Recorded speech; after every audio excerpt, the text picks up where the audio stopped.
Hello, everyone. My name is Dwayne Mosby. My pronouns are he, him, his, and I am the Program Coordinator for the Resource Center for Sexual and Gender Diversity. Thank you all so much for tuning in to our Addressing Anti-Blackness and LGBTQIA plus communities. I'm going to go ahead and allow my co-facilitator to introduce himself. Hi, everyone. My name is Anastasia. I use they, she pronouns, and I'm the RCSGD QTPOC Empowerment Coordinator. Awesome. So with everything that's going on in our country right now, it's very vital that we're having these conversations, not only within the pockets of communities that we identify with, but within the larger communities as a whole. Anti-Blackness isn't prevalent in anywhere we go. It's systemic, it follows us everywhere. So it's important that we talk about how that's showing up for us, how it's showing up for our communities, and how we can craft these best strategies and best practices in order to combat it and make sure that we're having an environment that feels accessible and equitable to our Black student, staff, faculty, and other community members. So first, we want to go into the land acknowledgement. We want to acknowledge that UC Santa Barbara is on traditional Chumash land. And so we want to ask you to join us in acknowledging the Chumash peoples, their elders, both past and present, as well as their future generations. We would like to take this opportunity for us all to reflect on how the work we do here today in our search for knowledge, our opportunities to teach, and every day in our chosen fields affects these lands and the peoples of these lands that we work with and research to protect. We acknowledge that the university system was founded upon exclusion and erasures of many Indigenous people, including those on whose land this institution is located, the villages and unceded lands of the Chumash people. This UCSB administration has failed to faithfully and dutifully support the traditional custodians of this land, Chumash people, and Indigenous students through their continued support of Mauna Kea. As we work together to prevent further damage to these lands and waters that support not only our livelihoods, recreation, lifestyles, research, and education, we remember that the Chumash people of this area have been separated from these lands, unable to maintain their livelihoods as they should, unable to recreate traditionally, unable to maintain their traditional liveways freely, and unable to have the same access to the lands that we are provided to do their own traditional research and educate their future generations. The Chumash people are comprised of the descendants of Indigenous people removed from the islands of origin, Lamu, Santa Cruz, and Anipak, Anacapa, Wima, Santa Rosa, and Tucson, San Miguel, subjugated by 5 missions during Spanish colonization of the Central Coast from Malibu to Morro Bay and inland to Bakersfield.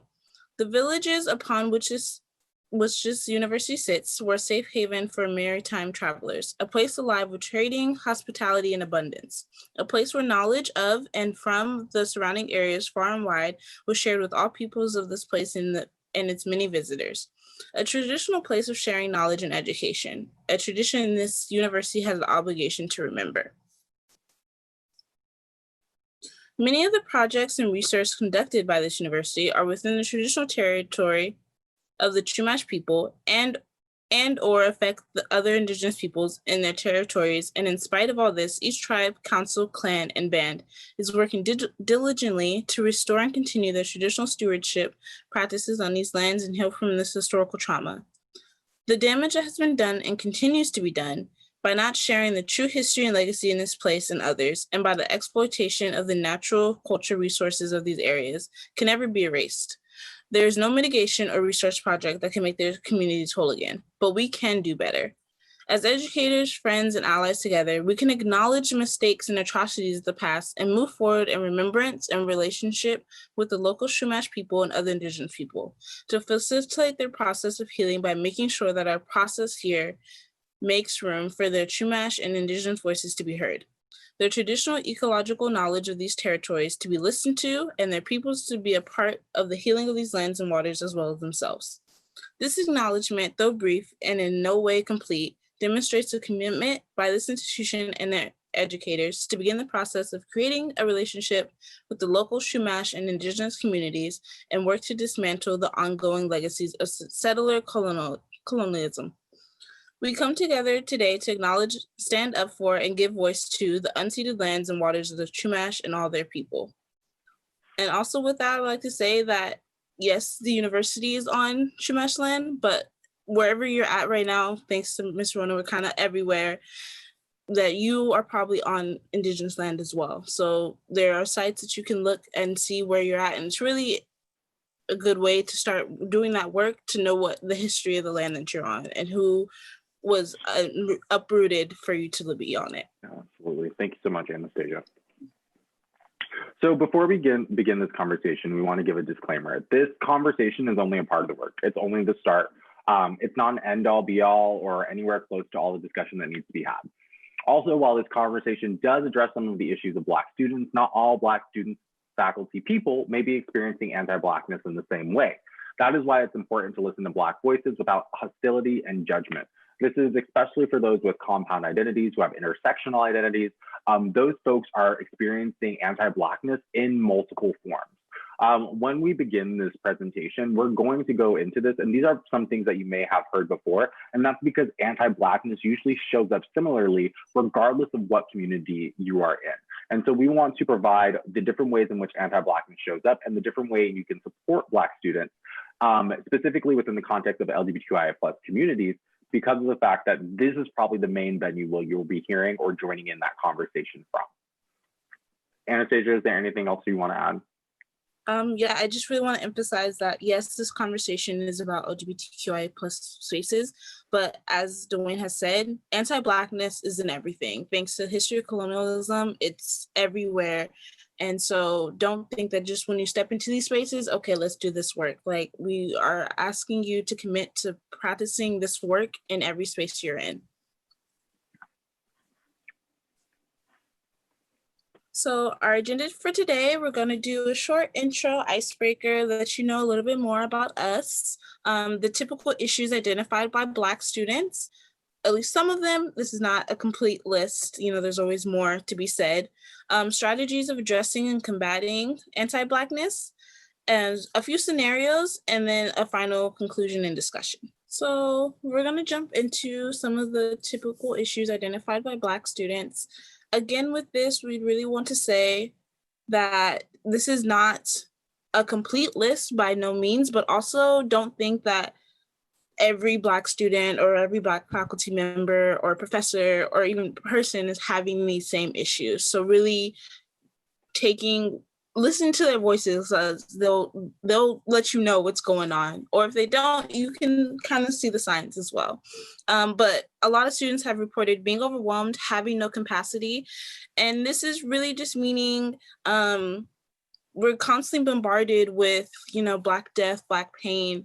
And also we're bombarded with a bunch of people asking us, oh, hey, teach me how to be anti-racist, teach me all these things. And it gets really overwhelming, especially if you think about it. The Black student population is one of the smallest at UCSB, right? So I guarantee that if you're thinking about asking that student, I bet you like 10, 15 other people have already asked that student and multiple. And so that work kind of gets overwhelming, especially in the middle of a pandemic and all these other things that are going on. And then a constant expectation to help educate on issues. So it's kind of a thing like, okay, well, you're a Black person in this space, then it's kind of your job to educate me, when that is not the case.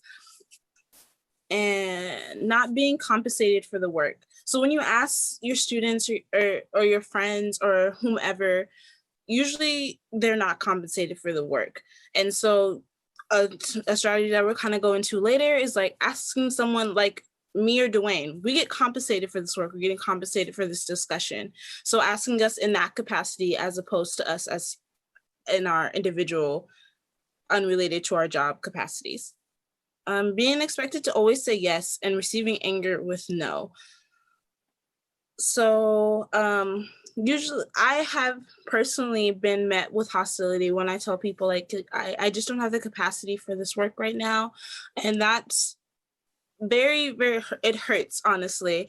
But also sometimes when a certain person says, no, I don't want to do that education or that work, it's sometimes used as an excuse to stop the anti-racist work, or used as an excuse to not have any Black voices in that space at all. lack of spaces of joy and healing. So I kind of talked about this earlier, but we have seen throughout this year that the university and various organizations have made an effort to talk more about anti-Blackness and to highlight the voices and experience of Black students. However, a lot of it focuses on the pain or hardships that Black students are going to, and only discuss Blackness in relation to how it is oppressed, right? Like, Black history is so vast, and it didn't start with slavery. It didn't start with colonialism. There's and it's not all that there is. There's still Black joy. There's still so much more of it that doesn't always have to be how we're being hurt and being used. Yeah, connecting that to what Anastasia just said, to like the middle point of not being compensated for work, being always expected to say yes. Even those who are usually compensated for their work at times have a capacity. They also need to say no in order to preserve themselves, in order to continue doing that work. So that way they don't get fatigued from being in that field, or getting those same kinds of questions can wear you down. Those microaggressions can really wear you down. And the other part is the constant expectation to help educate on these issues. We, as Black people growing up, did not learn our history except from our family or word of mouth. The research that we had to do, especially like those of us who came to college, have that privilege to be able to have more resources to be able to learn about ourselves. But many Black folks also had to research this history themselves, especially Black queer folk trying to search for the representation that they want to find. They want to be seen. The queer folk who usually used to make it up to the media representation when I was younger were always usually like white folks or white passing folks. Or folks who carried those traits of whiteness. And so if we were able to find this information, even while finding this information, it being mentally exhausting to hear about the different atrocities that happened in the mixture with all of the joy that happened, it should be equally easy for you all to be able to educate yourselves and be able to go out and try to learn more about these communities. That way, the labor of trying to teach doesn't have to be completely on us. If you want to arrange a workshop or you want to facilitate these conversations, it doesn't have to be entirely led by Black folks, right? Include them in the conversation, absolutely, obviously. But there should also be some labor done on y'all's end in order to educate yourselves and prep yourselves to have the level of conversation that we're having right now. And to go into that, one thing that I want to say is, like, before you ask, your fellow students or someone who's not, especially someone's not being compensated for that work, I guarantee you that work, that information that you're looking for is already out there. Like the RCSGD, we have a Black LGBTQIA plus page. We have resources that I will gladly give you as a QTPOC Empowerment Coordinator that can help you do that education on and really take on that work without you putting that labor on someone else. Diving further into these issues, so there's the tendency of non-Black people to act like current issues are new. We saw that with the explosion of the Black Lives Matter movement this past year, right? Black Lives Matter has existed for a long period of time prior to this. Black people have been saying our lives matter before BLM as an organization was created. The police brutality that's been going on, the systemic racism, all of these things that are now entering the popular zeitgeist have already existed and been well-known truths for us. I think I've ran into someone who the idea, they had just watched Lovecraft Country and they had just heard about a sundown town. I've known about a sundown town since I was a child, and they apologized profusely to me for having to experience this issue, but it's not new. We've known that these issues have existed. And so it's exhausting for us, and also a little bit frustrating for folks to be like, did you hear about this? Yes, I've heard about it, but it does not have to be the topic of discussion that I want to talk about all the time. There's other venues in which we can focus our work and our energy. Other minorities feeling exempt from anti-Blackness. We've seen this happen as well, where folks try to create this myth of the model minority, or try to create conflict between minorities communities.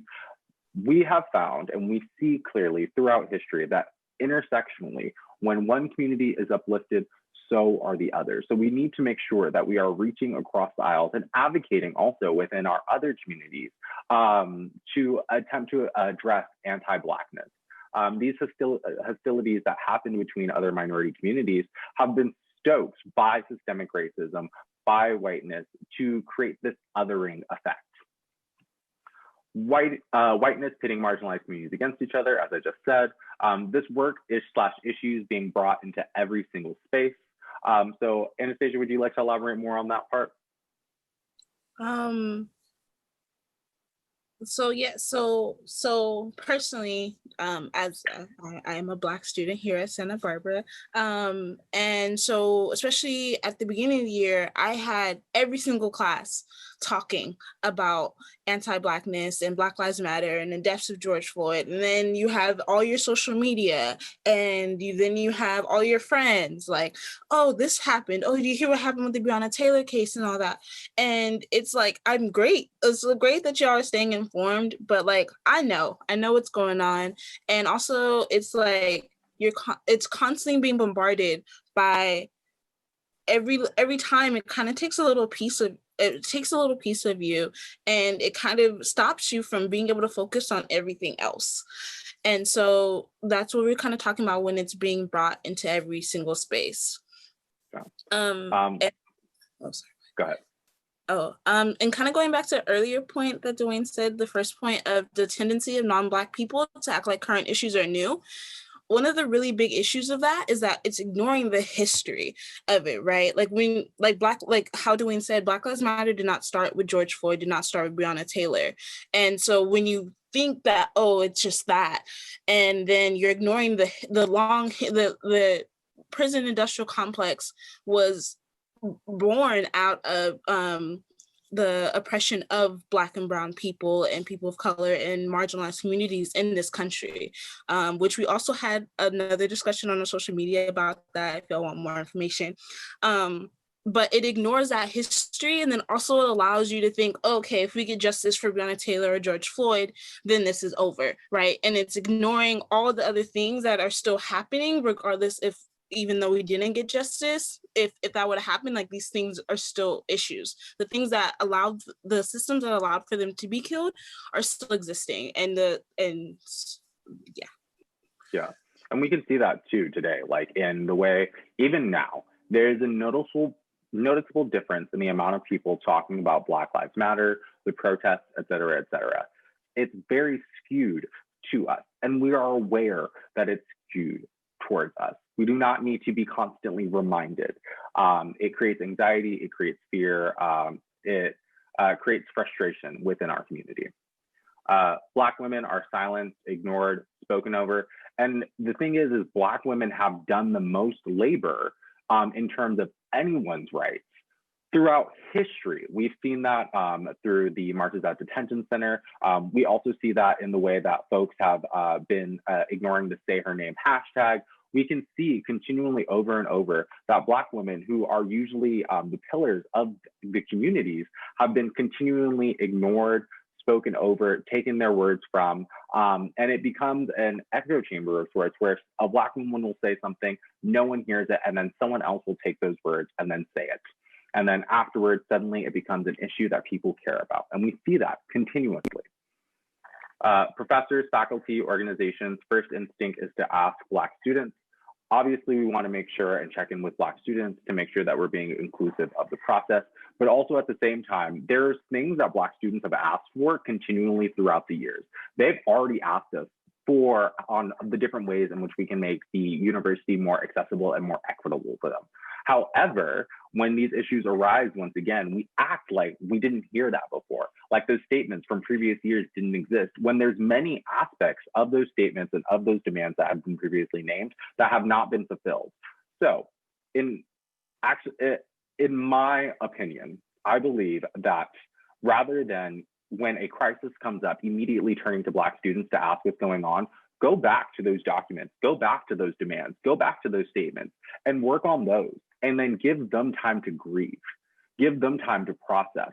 And when they want to approach you for that conversation, they will be ready to. Anastasia, do you have anything else to add?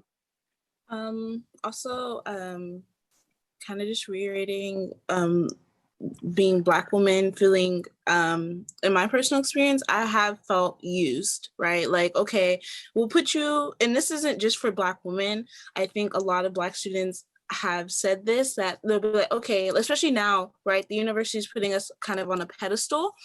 And then in other times, like that, like these issues will always happen, but that energy isn't always kept. And then also, when you ask Black students, we're not like trying to scare you away from like talking to Black students or anything like that. But I think a key part, at least in my personal experience, is how you address it, right? You know, if I have a professor that's all of a sudden reaching out to me, like I had a professor that reached out to me that I had in previous years and was like, you know, you're so like powerful and everything. And like, I never knew like all the breadth of what was going on and everything like that. And like, I understood that her having great intentions, but it also just seems the way they made it sound, because it was like, okay, I was doing all those things when I was in your class before. Where was that? You know, and so it's kind of just really watching the language and how you address those conversations, because like, as we've seen in our day-to-day life, the language, body language, all that really can change how it's perceived, right? And that's so important, especially to someone who's constantly being attacked and has to look at every interaction as, okay, how is this gonna hurt me? What are your real intentions? So just being mindful of that, right? Also, just to like, also a point that like I've been thinking of is, a statement is just words.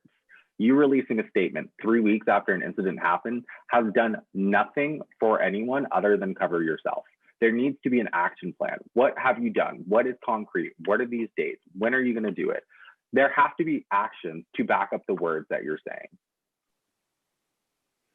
So now that we've laid the groundwork around some of the issues that folks are experiencing, let's talk about possible strategies and best practices.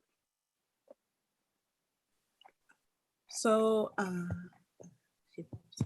some of the initial strategies we would like to go over is using your power and privilege to boost and protect Black voices, right? And this is really, really important in that we want to say to boost and protect Black voices, not to speak over or take the stage from, in a sense. We, you know, especially if you're a non-Black person, you have a privilege in that sense. And so you can use that. I have friends that be like, okay, actually, like Anastasia was talking and she already said that, and you know, like give her credit, and that like made me feel like, oh my gosh, like thank you for you addressing it. And also you're kind of taking that labor, because I already have to do that in so many other spaces, but you're helping. And like that little thing, like that, you said less than 10 words, right? But it's so powerful, and it really is like kind of that beacon of hope to Black students, like, okay, wow, like things might get better.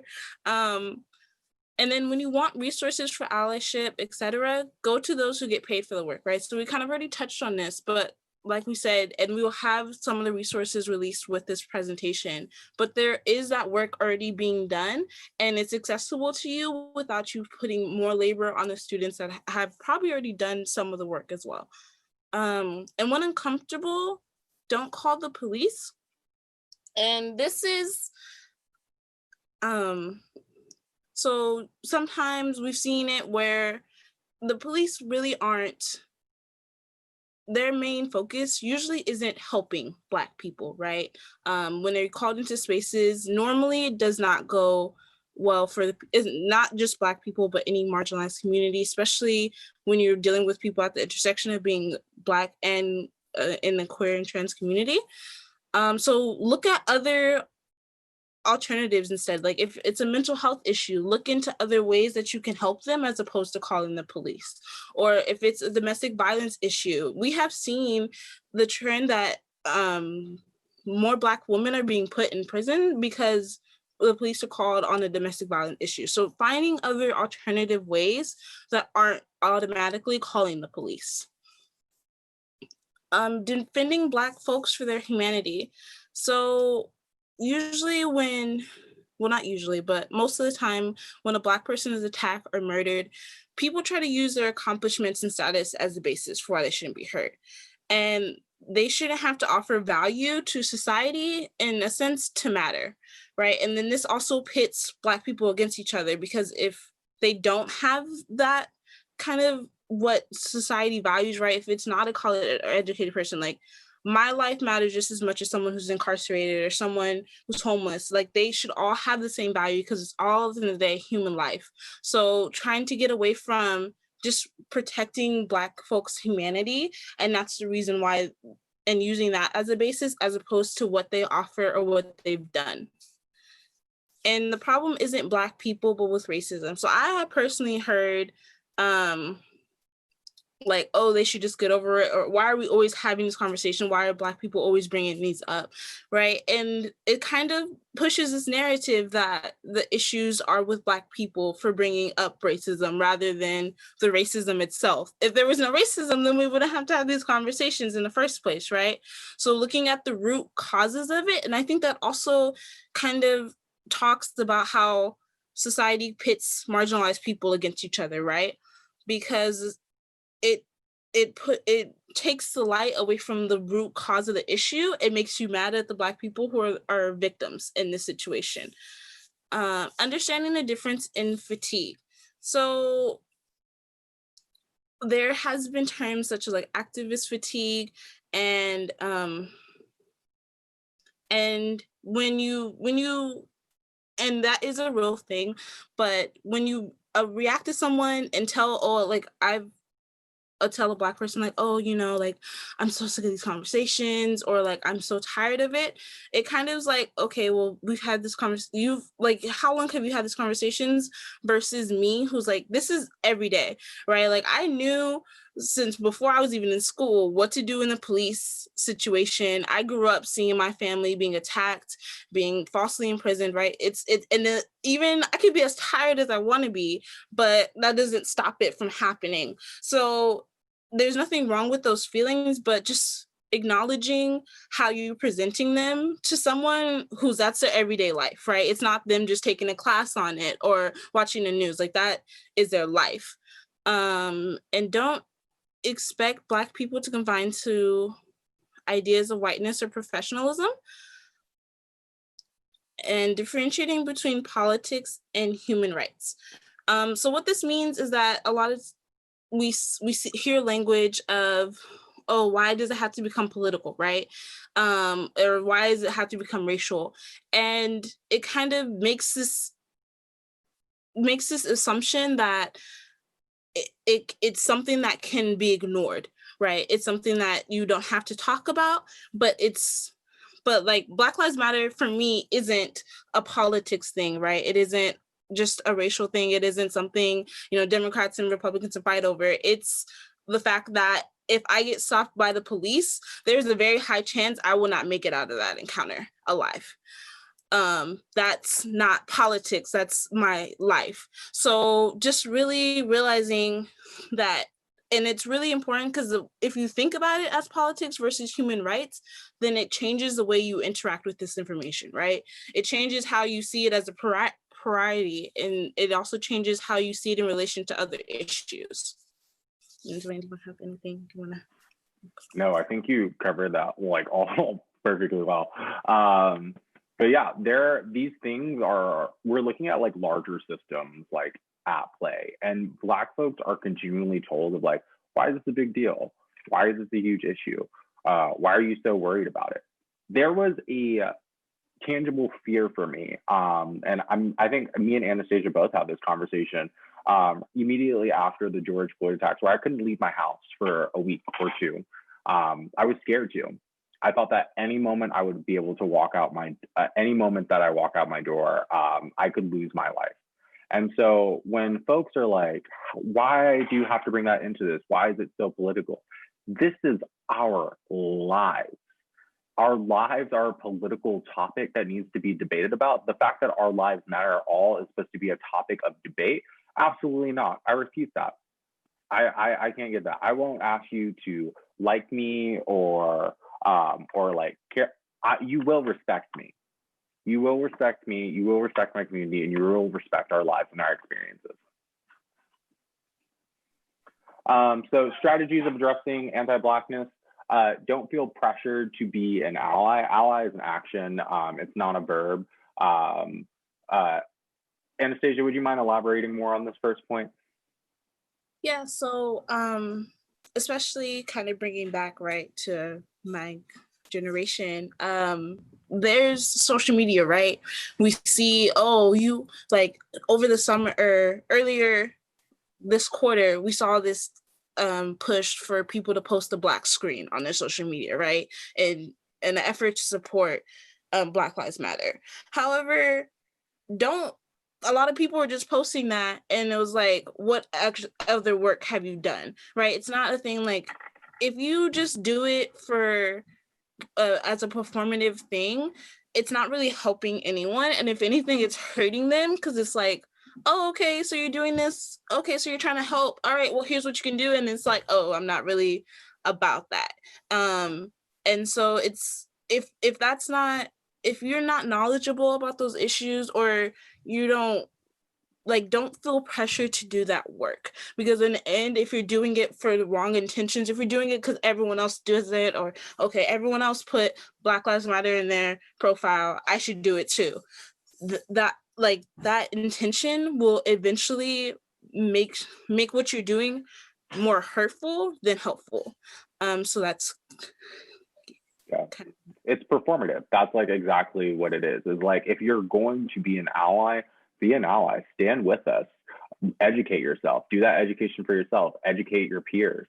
But a Black screen on Instagram does nothing for me. Adding hashtag BLM in your bio literally does nothing for me, other than like you trying to signal to people that you're not racist. If you have to prove you're not racist, you're probably racist. It's like something that like I always like grew up saying, like, if you have to prove it, you probably are. And the thing is like, racism is inherent with everyone. Anti-Blackness is inherent with everyone. Even with Black folks, some of them carry anti-Blackness within them. But addressing that issue and seeing it and saying like, hey, this is a problem, is actually how you take steps towards actual change. So this next one is huge, especially within the queer community. Imitating or sexualizing Black people or culture is not allyship. I know that in the past, Anastasia and Knight, who previously worked at the center, had worked on a presentation that said, just because you suck Black dick doesn't mean you support Black people, which is very true. There have been people at the protest where they were like, holding up signs talking about how they love Black people sexually. That's completely inappropriate. We are talking about people's lives. Sexualizing Black people, talking about, and then also when we see it in the context of like gay dating culture of it's just a preference, that is also inherent racism. You have to take a moment and look at yourself and saying like, why is this preference there? What is happening? It's conditioning from being continually told that European traits were more attractive than the traits possessed by Black people. And so you need to address that and look at that head on and look internally within yourself about why you are saying these things or why you're feeling that way. And validate feeling. Oh, go ahead. Sorry, go ahead. Okay. No, you go ahead. Oh, I was just gonna go to the next point. I would just like to say that to the previous point about imitating or sexualizing Black people, that especially when we hear things like cultural appropriation, it's feeding into a colonistic or a history of colonialism, right? Because slavery was literally Black bodies being used for nothing but their labor. And so when you do that, you're not seeing Black people as human. You're seeing them as a thing that you can take from, right? And so it's really feeding into that. So it's like, and then it also kind of like we hear like, oh, the same vein of, oh, I have a Black friend, I'm not racist, is the same thing as, oh, I slept with a Black guy, I'm not racist. Like, they're the same thing. Or if you put cornrows in your head, like, it's not like you're not all of a sudden gonna win an award for not being racist. Like, it's not, using those, it's anything, it's participating in racism, right? Like when you say, oh, I slept with a Black person, like it's participating in racism because like, why did you do it? Did you do it only because they're Black? Because if you do something on the sole basis of race, it's like a textbook definition of racism. So like just really thinking of your actions, right? Especially bringing it back to LGBTQIA plus cultures, as Dwayne said, we see this a lot on social media and dating apps, right? Like on dating apps, you get only like 5 parts of that person. And so one of them usually is race. And so, but also thinking not only you picking Black people on sleeping with them on the basis of race, but also you not wanting to on the basis of race, right? Like, oh, I don't sleep with Black people. Like, what about that? And really looking into your internal biases that might perpetuate that idea. Internal biases also show up in strange ways sometimes when people think that they're being really supportive. While Anastasia was talking, the first thing I thought of was when people were like, oh my God, I love mixed babies. That's an odd thing to say. That's an odd thing to say. That you are liking that baby because of their racial mixture. That sounds like genetics, and that is really wrong, and that's really odd. And then also furthering with imitating Black culture, immediately my mind jumps to ball culture, which is the foundation for what a lot of people see as modern queer culture. It's not a death drop, it's a dramatic dip. When you say, yeah, queen, work hunty, these language that you're using comes from like queer Black culture, and it's being taken and stolen and put into this commodified way. And what we often find is that people code switch into using that language more often around Black people. Stop it. Just don't. Stop it. That is not how you would naturally talk. If you think that phrase is awesome, great. Go ahead. But when you are trying to imitate that image that you're trying to see, when you are trying to become that like Shea Coulee that you're seeing on television, or you're trying to become that Mother Erica Flawless that you're seeing on television, there is an odd imitation of Blackness that is happening there that should be analyzed and looked at. Validate feelings, even if you don't have experience or understand. I'm like speaking from my experience. When I come to you and I'm telling you about this, what my experience is as a Black person, I don't need you to relay another experience to me about how you can relate to that. You will never understand my experience. You will never be able to understand my feelings, and that's okay. I would like you just to acknowledge that my feelings are valid and that you'll never understand that, but you're there to support in the ways that I need. That is how you support these folks. It's not being like, oh yeah, this is similar to that experience, or this is similar to that experience. It then feels like you're trying to compete with us about the ways in which we are oppressed, which is not good. That's not cool. That's not welcome in any way, shape, or form. You need to be able to just be like, hey, I'm sorry that this experience happened to you. I won't be able to understand it, but I'm here to support you through that.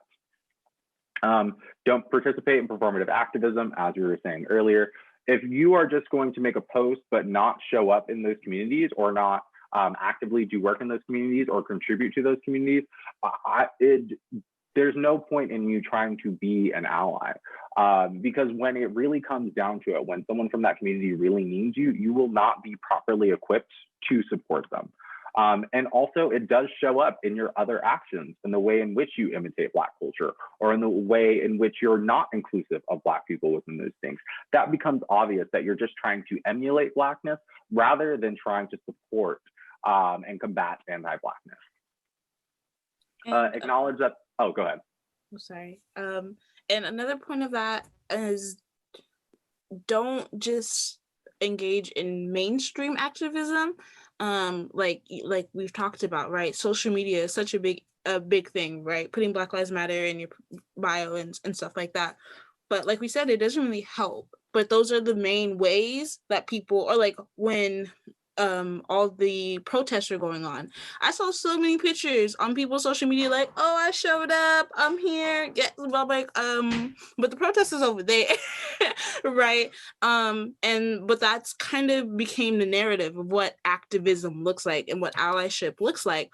And there are many other ways. Like, I don't care if you never show up to a protest, whatever, but if you are in a space and you hear someone say something that's anti-Black or do something anti-Black and you're like, hey, like, that's not cool, here's what you could do instead, like go ahead, like that, go off, like that's helpful, right? So you don't have to perform in those ways, but also don't use, right? Like, I've heard people be like, oh, like, I wanted to go protest, but COVID. Like, okay, well, did you go to a Black event? They're all virtual now. Did you support a Black organization? Did you look up some of the information that Black people are putting out? Like, so there. And then it's like, it's more than just posting. It's not more than just going to a protest. It's more than just posting on social media. Like, you can practice it in every single thing you do. Like Dwayne was saying, you could, using words like yes, queen, or everything like that. Like that's something small and it takes 2.5 seconds. So like, just being mindful of that. Are you purchasing from Black businesses? Are you reducing the amount of purchases to organizations which contribute to anti-Blackness? And also, last thing on that vein of affirmative activism, not last thing, but last thought that I'm having is, for example, like in context with the protest, the amount of people I heard who are like, we need to go to those protests, like we need to be there to like experience that. The protests are not an experience. People are there with a purpose.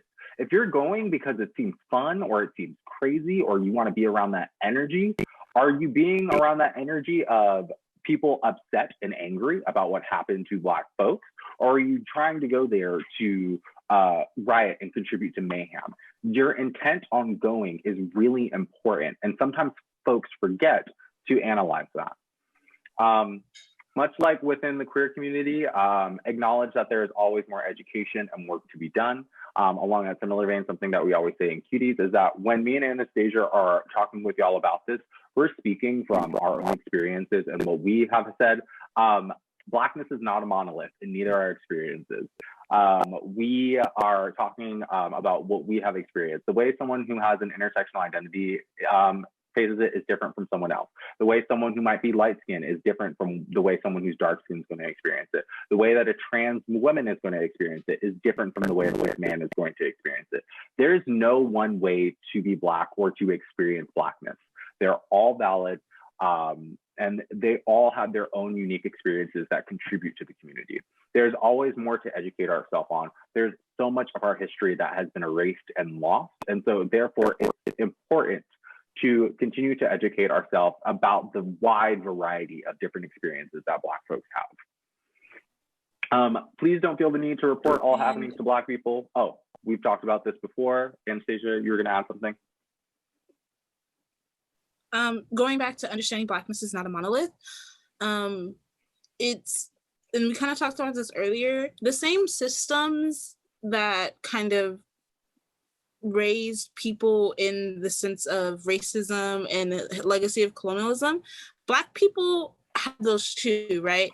And so when you go to a Black person and you kind of expect them to be like an expert, like I experience this a lot, right, with like ball culture. I personally don't have that much experience with ball culture.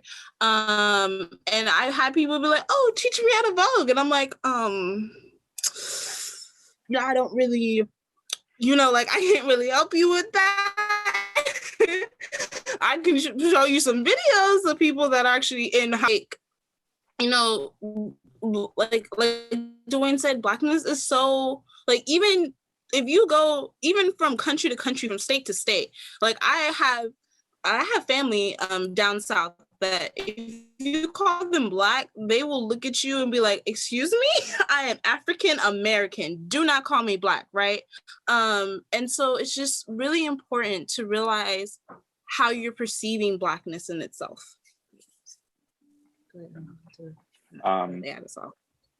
So yeah, don't expect appreciation for the bare minimum. you should not get a cookie for doing what you're supposed to do. That's basically very straightforward. It is what it is. Do not expect, if you're anti-racist, good job.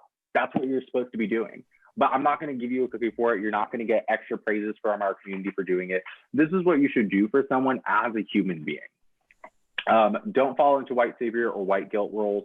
If you're doing this because you feel guilty as a white person, a little bit you should, but also that shouldn't be your only motivating factor. You should do it because you genuinely have care for this community. Don't fall into white savior roles. You are not doing me any favors. This is not a favor to me. You should be, again, doing this because it is what is right. You do not get any extra praise or any extra, or get a black card from me for doing what you're supposed to do or advocating for my community. The amount of people that I said, do I get a black card? No. More events celebrating Black culture. Also, yes, please. This is the thing is like we said, like this discussion space is like focused on a very heavy topic. There should be more events celebrating Black joy, the different aspects of Black culture, Black literature, Black music. There are so many things and so many ways in which Black culture has influenced every part of popular culture. And so we should celebrate that. We should let folks know that the filament, that the light bulb would have never existed by Thomas Edison if a Black man had never invented the filament and actually made it accessible to everyone. The original light bulb was actually really inaccessible, only made for rich folks. But a Black man created the filament that made it more accessible for everyone. Why isn't that history being learned? Why is this history being erased? The stoplight, for example, Watergate, the most simple things.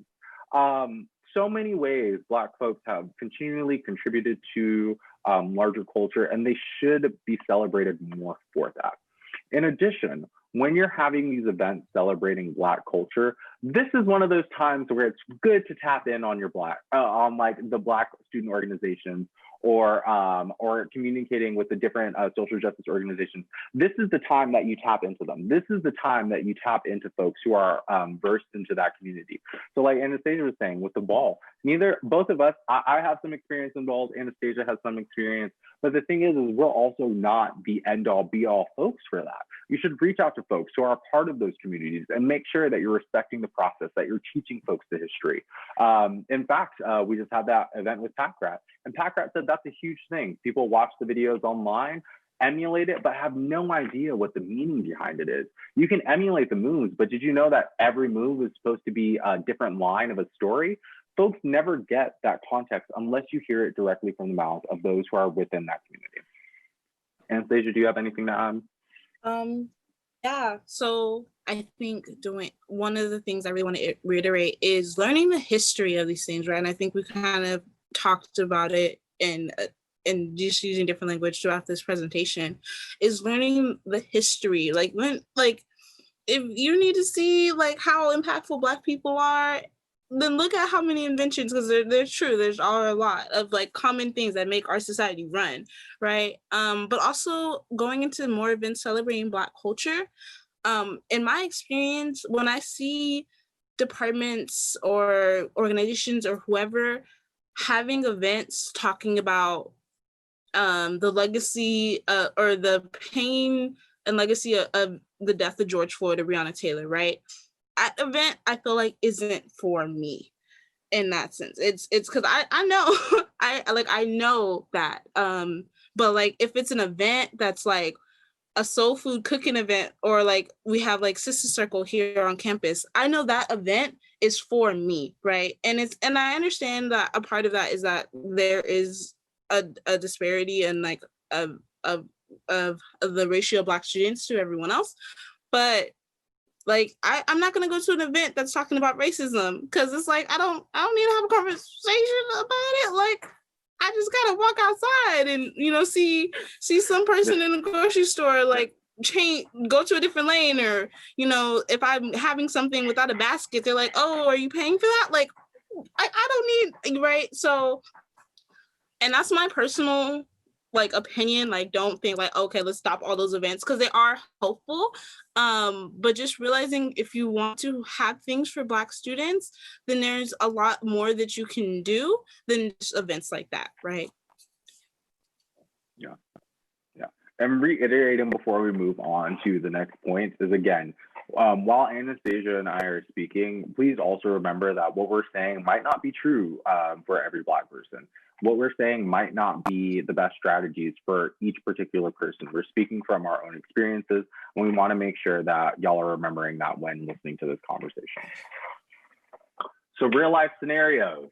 So before we hop into some hypothetical scenarios that we would like y'all to participate in, we want to talk to y'all about some real life scenarios in which we have experienced it. Some of them might be at UCSB, some of them might have been in other places, but Anastasia, would you like to begin? Yes, so a caveat I want to say with this is that if some of these things, like we said, they're real life things, and they might be things that you have done or your friends have done or you've seen done, we want you to take it with just a kind of a listening, I'm blanking on the word, but kind of a constructive listening, right? Not like, oh, okay, they're attacking me, or, well, I didn't see nothing wrong with that, right? Because when you meet with the hostility, the work that we're trying to do with these discussions doesn't get done.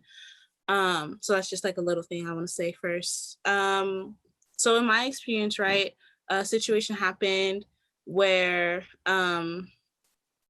we posted a statement. I am the president of Black Queer. And so we posted a statement, and non-Black students, in an effort to show solidarity, decided to take part of our statement and reconfigure it so it seemed like it was their own sentiments, and then send around their information and not ours, right? And so they might have had the best intentions for it, right? And not to say like, oh, like, not to attack them or anything like that, but in that situation, what it's doing is you're silencing Black voices, right? Because it's like, we've already said it, why do you need to say it again? But also it's kind of perpetuating this idea that your voice matters more. And so things like that. And that's a very specific scenario, but you can do that in every little thing, right? If you like want to copy and paste something you saw a Black person say, and don't put, it's so simple as just putting their name on it, right? And giving credit to it, then that's a way that you're silencing Black voices and you're ignoring their contribution. And so like that's one scenario. Or for me, I like also like sharing experiences, like talking about like when George Floyd's death, murder had happened. I got an absolute flood of texts from my non-Black friends asking like, are you okay? I'm here for you. Like, let me know if you need anything. I'm always here if you need me. That's one of those circumstances of great intention, but you're actually putting a lot of emotional labor on that person to reply to you, to tell you if they're okay, or to constantly repeat their trauma and emotions that they had just experienced. I also had found that some of those people who had messaged me were doing performative allyship because I had messaged them for much more mundane things in the past. And so I was like, I know I can't reach out to you for anything because you have ignored me before. And so we've seen it there. When in my experiences, when I was a student, the amount of times when someone asked for my perspective with just a twinge of, what's your perspective as a Black student? And everyone in the classroom turning to me was exhausting. The amount of times that I have been told that I'm well-spoken, I hate it. I hate being told I'm well-spoken or articulate, because you will not say that to anyone else. You'll just say, wow, like, great job. But you're so articulate has the most condescending nature to it. I think I could like name a million. People were walking across the street when I'm like there, people clutching their bags just a little bit tighter. The amount, like just the sheer amount of things within the queer community, the amount of it's just a preference, the amount of times when people code switch into being what's up sis, or bro, or like what's up brother, I hate it. What's up, brother? Or what's good, sis? Yes, work queen. Just say yes to me. I am a normal person here. The amount of times that I have been there and I was like, I just heard you talking to someone else over there. You did not talk to them in the same way. And that's the thing, is I don't know if that person intentionally did it or not. In fact, I'm going to assume best intentions. I'm going to assume that they didn't mean it. But those are instances where you have to check your internal biases about the way that you're talking to folks and the way in which you're interacting with folks.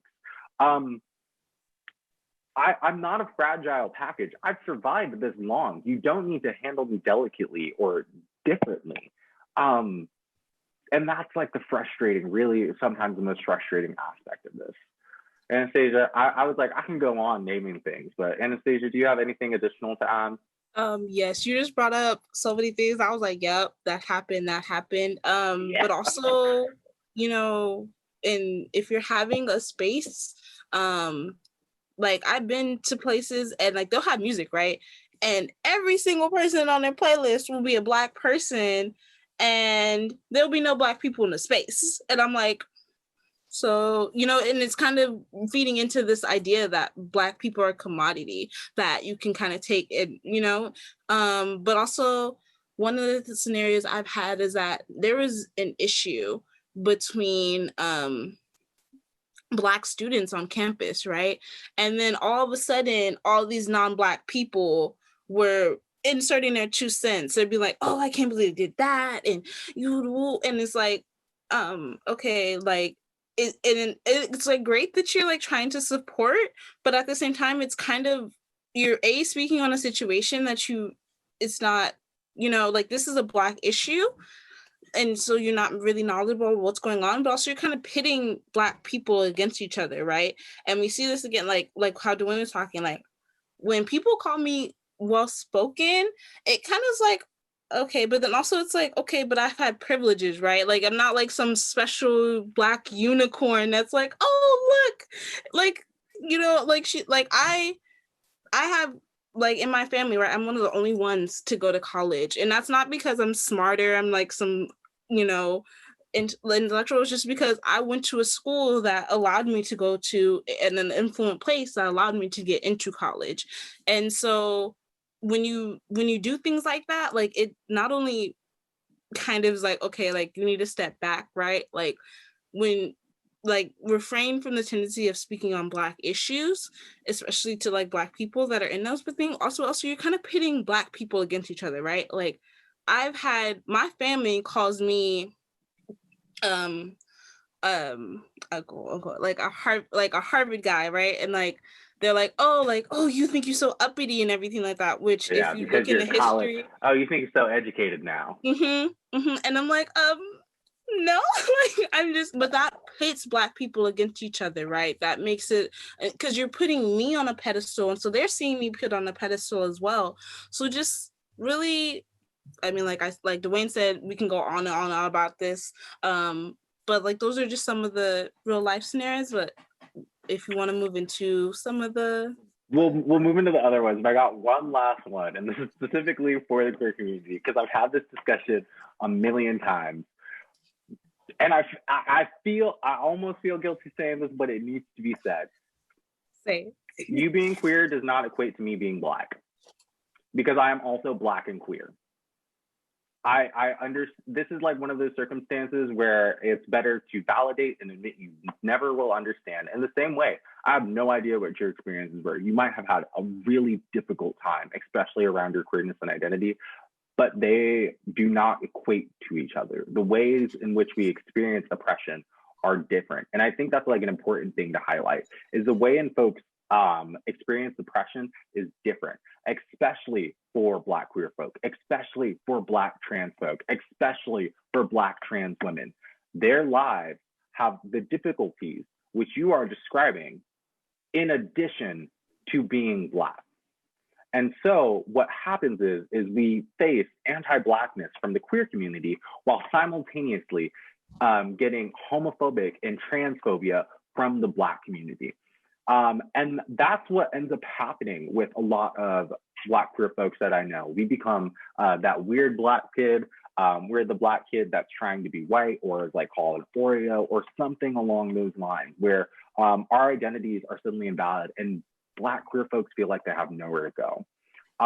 So when there are Black queer spaces, support them. Give Black queer folks more venues to be able to feel that they are able to celebrate and have their culture. Because it's really difficult trying to carve out those spaces when we're getting resources from neither of the communities which we belong to. And then I know I wanted to add a little bit to what you said, because it brought up some points for me. I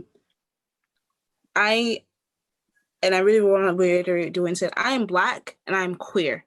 There can't be like, okay, today, we're just gonna be Black real quick, and then maybe at 2 I'll be, become queer. Like, I am Black and I'm queer, but also I constantly feel the need that if I do not put my Blackness first, it will be ignored. And then another thing I want to talk about is kind of the phenomenon of QTPOC, right? Like, I am the QTPOC Empowerment Coordinator, but that does not mean I represent everyone under that umbrella. And there's this tendency in LGBTQIA spaces to create QTPOC and be like, oh, it's so inclusive, but there won't be one Black person in that space.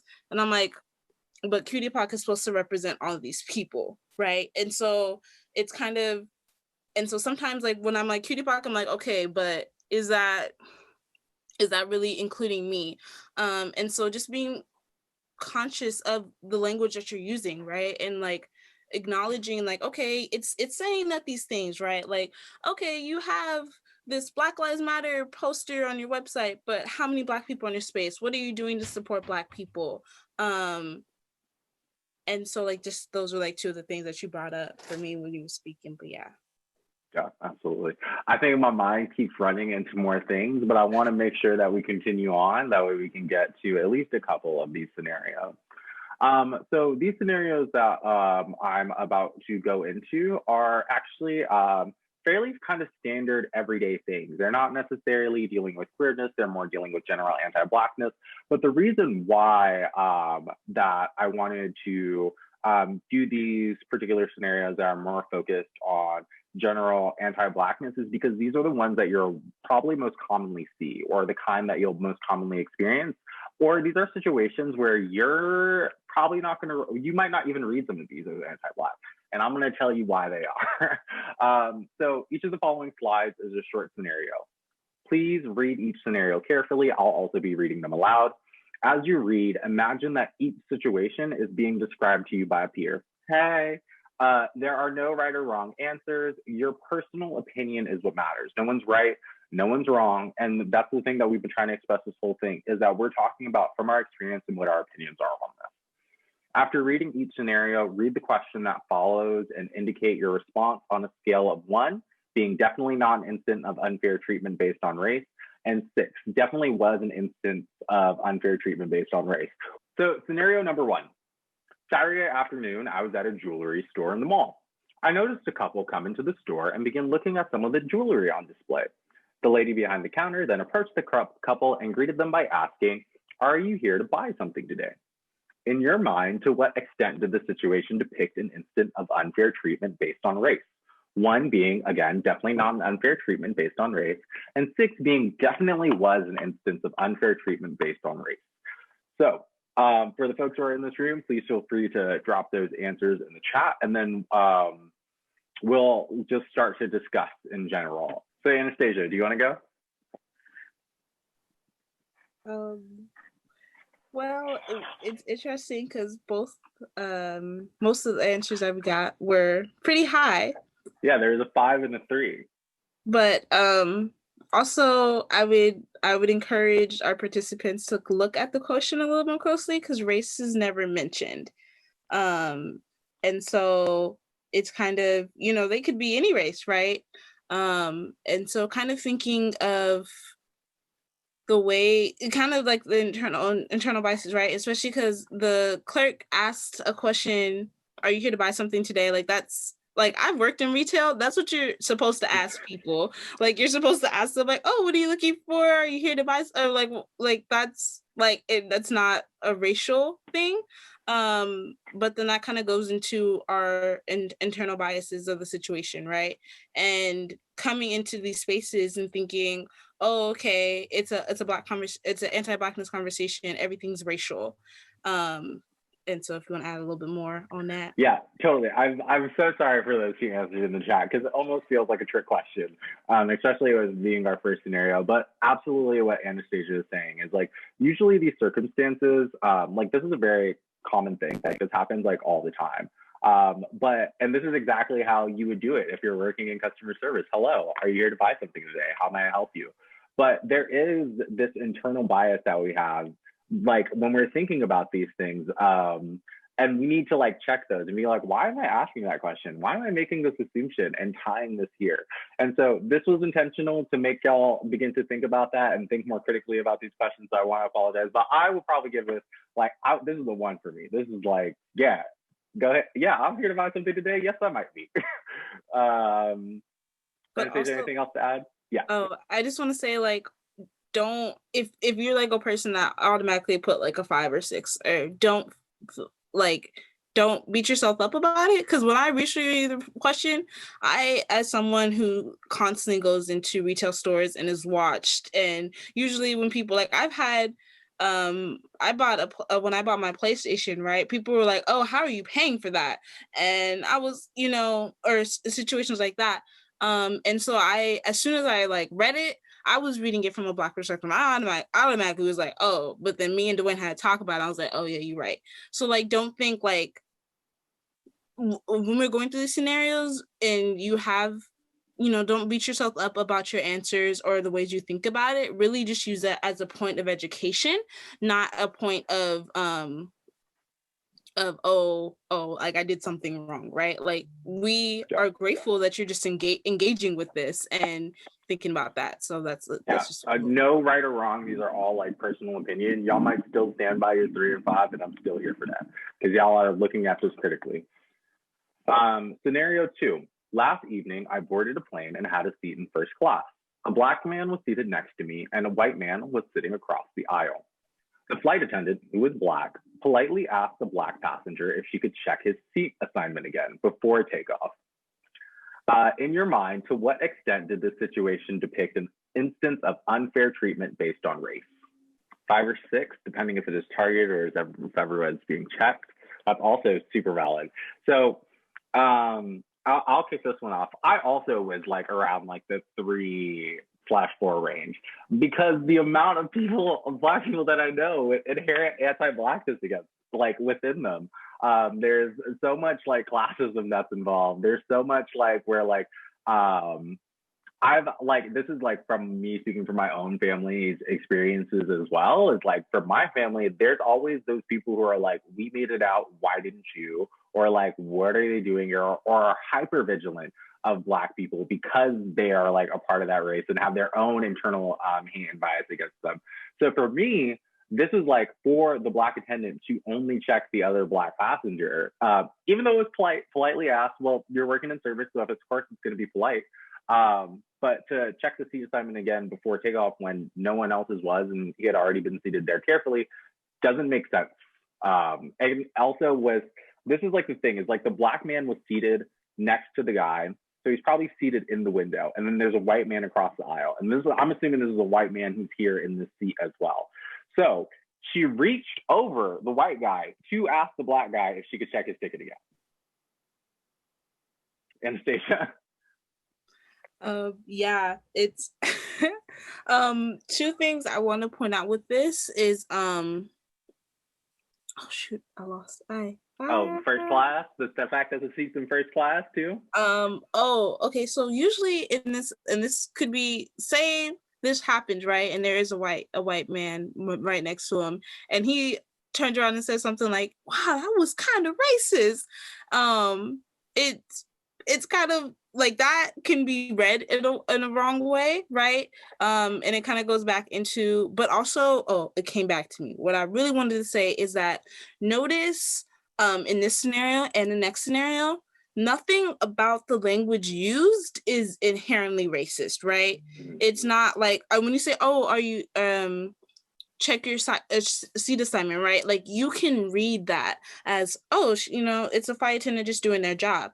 But we live in an era where we are so prone to seeing racism as something that's overt, and the KKK and like things like that, like, oh, when a Black person is shot, that is racism, right? Like we only see racism in these ways, but racism can be so covert, right?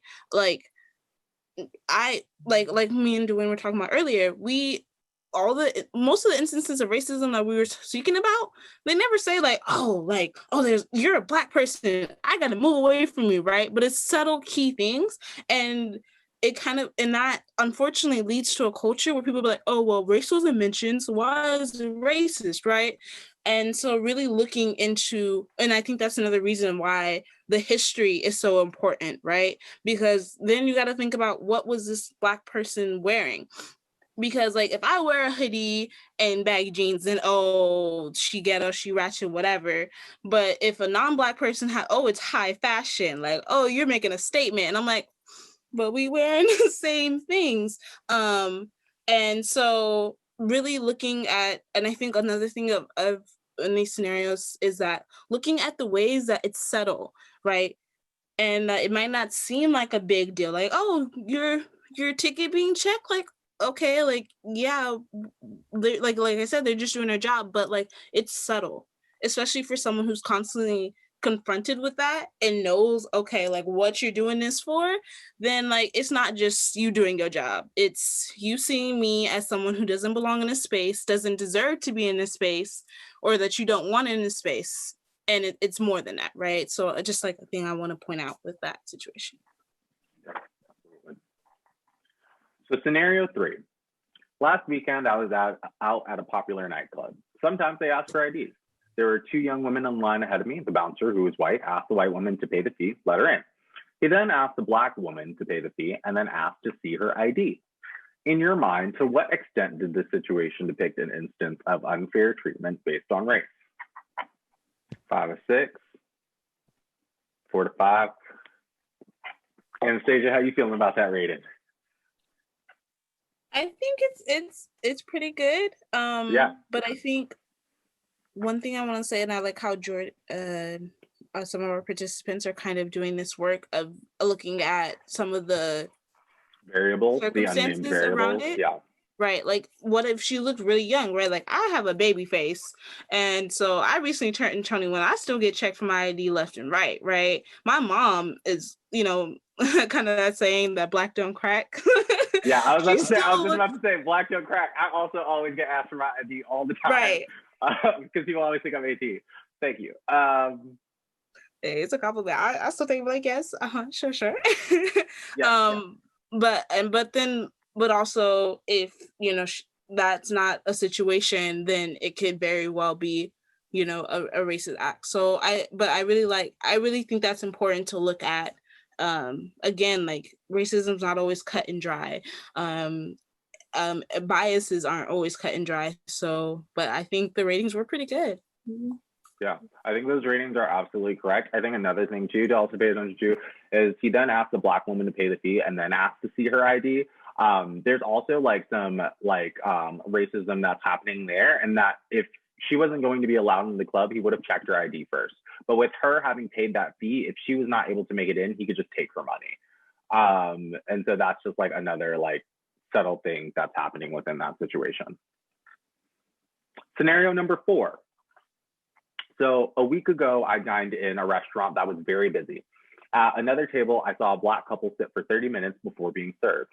3 couples were served before them, 2 of which had come into the restaurant after the Black couple. Over the noise, I overheard their waiter, who was Black, tell the hostess that another server was supposed to be covering their table. In your mind, to what extent did that situation depict an instance of unfair treatment based on race? 3, 4.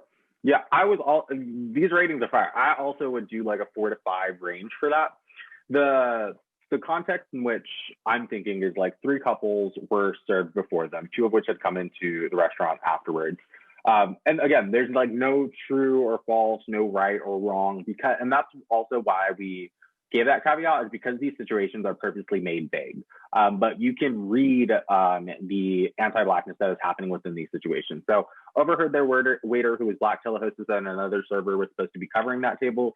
To me, that signals that he recognized that they were there and not being served, and he still continually let them not be served. The other part that signals to me is that if there was another waitress, a hostess, or another server who was supposed to be covering that table, but there were already 3 other tables served, why was that server not covering their table specifically? So in 2 possible venues here, that to me read as what could be an anti-Black or racist act.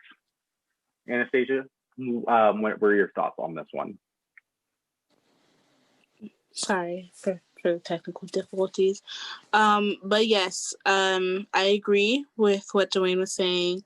And it's something small, right? Like when someone ignores you and all of a sudden they're serving someone else, you're like, okay, but they came in after me. That it definitely can read as like, oh, okay, so you didn't think, or like how my mom always says, like, oh, my money isn't green enough for you. And so that type of thing. But also it's like, again, like this isn't the traditional, like, oh, she isn't calling the police or anything like that, like the typical ways that we see racism. But you know, it is definitely a bias coming in if you're thinking, oh, like they're not valid enough, or those people are more important. Absolutely. So for this next one, I know there's only a couple participants in here, but I would love to see and hear from y'all after I read this question, just because we're moving away from the scale and talking about something that's a little bit more qualitative. So scenario number 5. Excuse me, folks, is this man bothering you? While on shift, you witnessed a coworker assume that a Black man in the cafe was bothering/panhandling some white customers. At the table are his wife and friends. The man has clearly been offended, but does not engage with your coworker. Instead, you see him gathering his things to leave. Do you engage in the moment? If yes, what do you do/say? Or is there a follow-up with the coworker or other staff member? And if yes, what does that look like? So this is one of those situations where this is very obviously something racist happening and someone is clearly bothered by it. He's there with his family. So what do you do in that situation? What kind of course of action would you personally take? So someone said I would definitely engage the coworker or our shared manager. Yeah, absolutely. I guess maybe a good question to ask is to Anastasia. Has something like this happened to you before? Because it's definitely happened to me, except not with my wife and friends because I'm gay. But like, what would, if it was appropriate, I would try to intervene and apologize to the customer and rectify the situation. Same, but also apologize to the customer. Absolutely. Anastasia, how would you want this situation to be handled? Have you been in a similar situation to this before? Oh, yes, definitely. So I actually was in a situation where I was, it was wild. So I used to work at Old Navy. And so I was, roaming around, cleaning things, doing my job. And it was actually a coworker that I did not know. It was like when I first started. And so she kept watching me and actually reported me to our manager and was like, oh, I think like she's shoplifting. And I was like, I work here. And I was like, wow, that's wild. But and then like also after it happened, like my manager told her like, oh, she's actually an employee. Like I did not address it with her. Just because I didn't want to be in a hostile position with someone I work with, right? And I think that kind of comes into play here when we see him gathering his things to leave. Like I've heard people be like, oh, well, the person, the victim of this situation didn't say anything, so I shouldn't say anything, right? But thinking about like, I didn't say anything to that situation, not because I wasn't offended and like hurt, like I was literally doing my job, but because I don't want to be put in a hostile work environment. And who knows what kind of, if I say something to you, you might take that the wrong way, and then all of a sudden it becomes a violent situation or something like that, or you already clearly have some biases against me, and so then intensifying that. But so but it was nice because the manager actually said something. It was like, please, said something about it. And so for me, I would want someone to like say something. And again, like how we talked about, one of the strategies is using your power and privilege, right? Because if that customer might have said something to them, all of a sudden they're calling the police, or they're getting hostile, or people are getting attacked. They're being attacked by other people in the cafe. But if a non-Black person says something, people are probably going to take, unfortunately, your voice to matter a little bit more. And then, because when a Black person says something, it's usually met with hostility, right? And people are like, oh, well, I'm not a racist. Like, don't call me that. But when another, like, especially like when a white person says that, right? They're like, oh, wow, like, you're right. Like, and unfortunately, it's not a good phenomenon that it kind of puts one voice matters more than the other. But I would want someone to do that for me. Right. In a way that's solidarity, not like you coming in as like how we talked about, like the white savior. Yeah. But yeah, so that's how that's a similar situation I dealt with, and that's how I would want someone to handle it for me. Yeah, absolutely. I just want to highlight as well, one of our audience members also said, not a long-winded apology, but still also maybe offer a gift card to you, something material, not just words. It's like what we're saying, actions and something tangible speaks volumes more than just what words might be. I think the other thing too in this situation is like the man is clearly offended but doesn't engage because he's assessing his safety.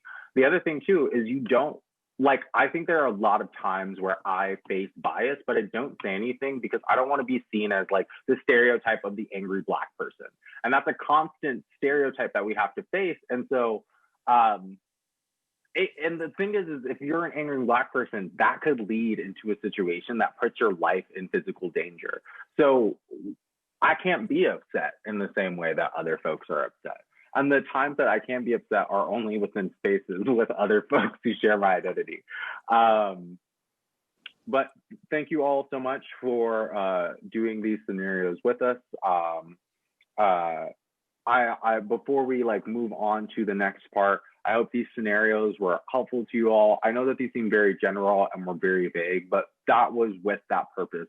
To be able to spark that discussion. My hope is that if anyone wants this presentation or a copy of it, feel free to email us and get a copy of it. But also as well as with each of these scenarios, if you're in a group, do breakout groups, have more in-depth discussions about each one of these. Because of time constraints and because of numerical participation, we aren't able to do this to the exact extent that we wanted to, but we wanted to make sure that we highlighted these within our session today. So in conclusion, Anastasia. Yes. So we really want to talk about, this, like we said at the very beginning, this work is in no way complete, right, off of this one conversation. Like, this isn't going to change the world. But this can be used as a caveat to do more work. And so here we have some of the ways you can do that, which is go to events and spaces hosted by Black students, faculties, or organizations, right?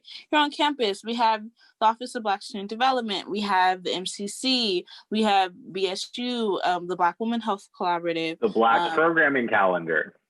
Yes. Me at the RCSGD, if you're looking for something more in LGBTQIA specific spaces, Black Queer, right? And so there are definitely ways to continue to engage with this work. And sometimes they're not the most obvious, right? Like, you might not get a essay announcement about Black events, but that doesn't mean they're not happening.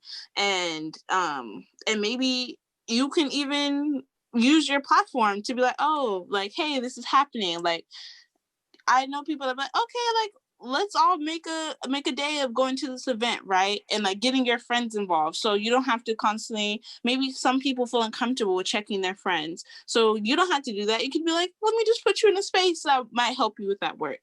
Or practicing anti-racism and combating anti-Blackness in every space.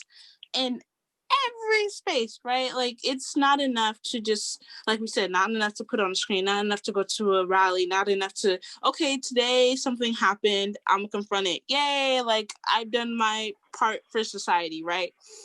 Like, as we saw in those scenarios, this can happen in every single space. On a small scale, like, being asked if you're panhandling or being seen as a shoplifter or being asked for a ticket versus being shot or being stopped by the police, right?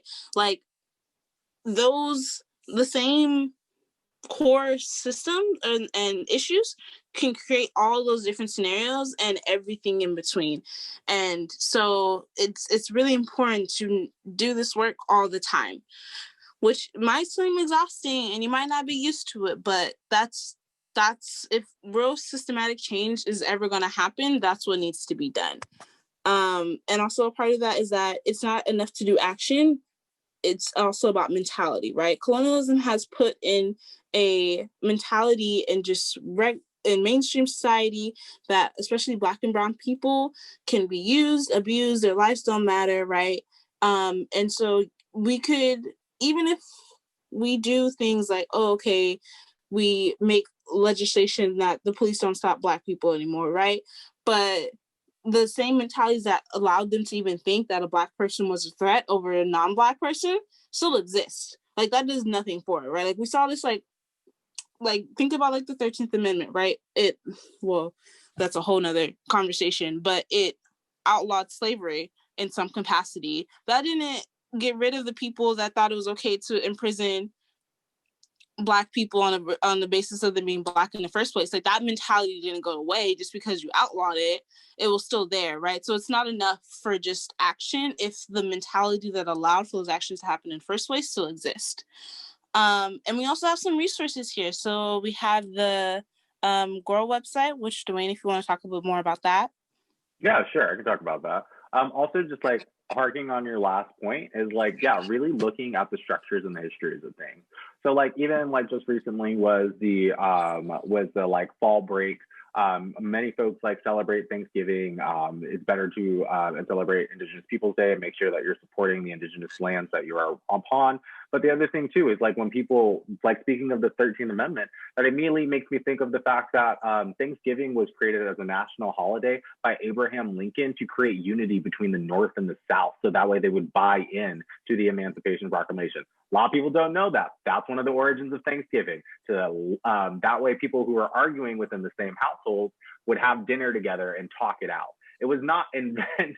That was like what its purpose. Anyways, delving back into resources. You can educate yourself about that fact, like I just said, by visiting the GROW website. So this is an amazing resource created by Student Affairs.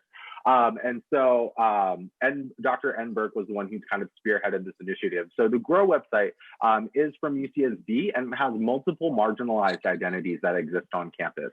And these web pages are actually built by members who are part of those communities for you to be able to educate yourself. There's videos, there's movie recommendations, there's organizations that you're able to support, there's toolkits, there's handouts. Whatever kind of information that you need, this is a really good starting point rather than necessarily tapping onto someone who might already be exhausted or fatigued from that work. On the GROW website, also, there's a couple toolkits that I really highly recommend from Black Lives Matter. There's a couple toolkits that also are very specifically focused for BIPOC, and other ones that are specifically focused for white folks, and other ones that are also available in other languages. We have the Black LGBTQIA plus page for the RCSGD that we're also working on updating even more and consistently adding resources to. That was developed by Anastasia, talking about resources that are available to our Black students within our community, but also for any kind of like Black folks in the larger community in general. It's a great compilation of resources. And if there's a resource there that you want to see there that's missing, let us know. And that way we can make sure that we're blasting out this information as large as possible. And then lastly is the resource for the Office of Black Student Development. The OBSD has finally, this office has been able to brought to UCSB. You can, of course, visit their website to learn more ways about to support them, their events, and the work that they're doing on campus. So one thing I want to add is that this resource page is a very, very, very small synopsis of the work that's being done. But also, we have encouraged you right throughout this presentation to go out and find this information because it is there. But I want to caution that sometimes especially the information that's usually readily accessible isn't usually by Black voices, because usually we're not the ones highlighted in mainstream, but also might not be the best, right? Going back to the push for the Black screen on social media, right? There is kind of this misconception that was pushed by Black organizations and Black leaders and Black groups, and it was not. And so really looking at, okay, not only, okay, I'm getting this information, great, but where am I getting this information from? Who's saying it? What part of it, right? A bunch of big corporations put Black Lives Matter all over their websites, all of their have cups and all these types of things, but then, you know, they're participating in environmental racism that's impacting Black communities, right?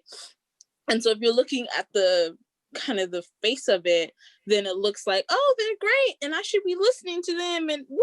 But then if you really look into it, that's not the case, right? So a thing to say with that is that this work is not easy. It's not short. It's not, okay, you can do something today and then I'll be it, right? Like, you have to really commit to it. And it's an everyday long process. Yeah, absolutely. So on that note, I want to end with this quote from James Baldwin: "Not everything that is faced can be changed, but nothing can be changed until it is faced." So thank you all so much for joining us today. We really appreciate y'all for joining us in on this conversation. This conversation will be posted to our YouTube channel later, so if you want to reference it or share it with folks, we would really appreciate that as well. So without further ado, goodbye, y'all. Thank you so much for joining us. Thank you so much.